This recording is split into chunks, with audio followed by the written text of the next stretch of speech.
Em segundo lugar, há o perigo para a autoria de Pedro apresentado por qualquer tentativa de naturalizar ou universalizar o desejo do sodomita. Nada pode ser permitido para fazer com que o vício sodomita pareça possível, como um desejo, muito menos para fazê-lo parecer permissível. Então, não se pode naturalizar esse desejo. Portanto, Pedro deve invocar os princípios mais evidentes da razão, bem como a fácil observação da vida animal, para argumentar a irracionalidade e a irregularidade do desejo pelo mesmo sexo.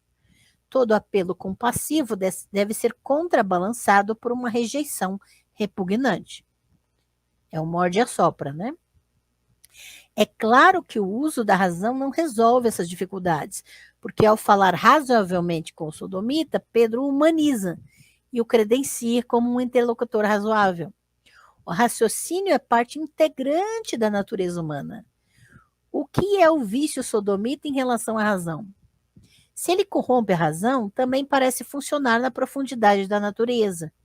Mais importante, a oscilação de Pedro ao se dirigir ao sodomita, sua visão do sodomita alternadamente como racionalizador e como demoníaco, como irmão miserável e o mais do que um louco, deve levantar questões sobre o tipo de identidade afirmada ao nomear alguém como sodomita.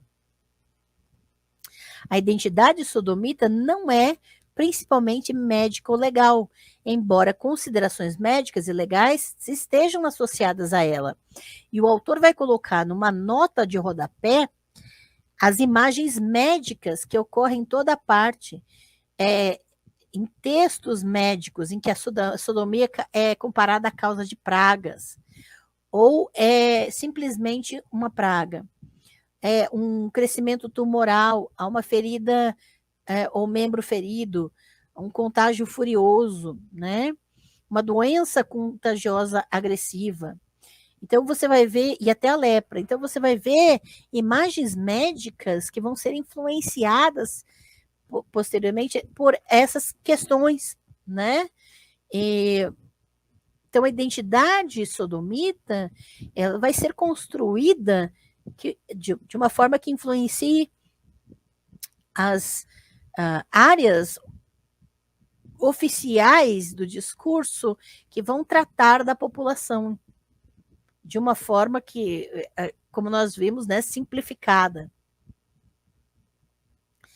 O que é mais impressionante é que Pedro Damião lembra explicitamente o ensinamento dos médicos, ao argumentar que o sêmen é gerado a partir do sangue.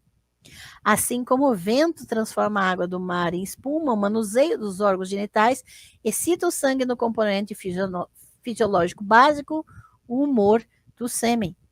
Então, a causalidade física vai justificar uma inversão na exegese das escrituras.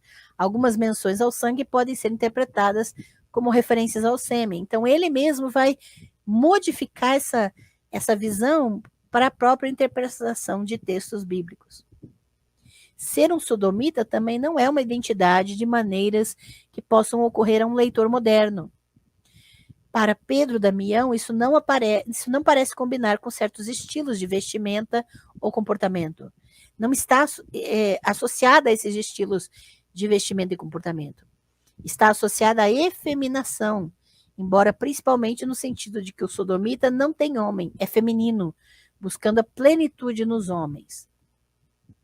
Ser um sodomita implica um gosto por satisfações suaves, mas o mesmo acontece com toda forma de luxúria. As questões são mais complicadas em Pedro Damião com relação ao fato da identidade poder ser alterada. Claramente, a estrutura do livro de Gomorra supõe que o sodomita pode ser reformado pela exortação.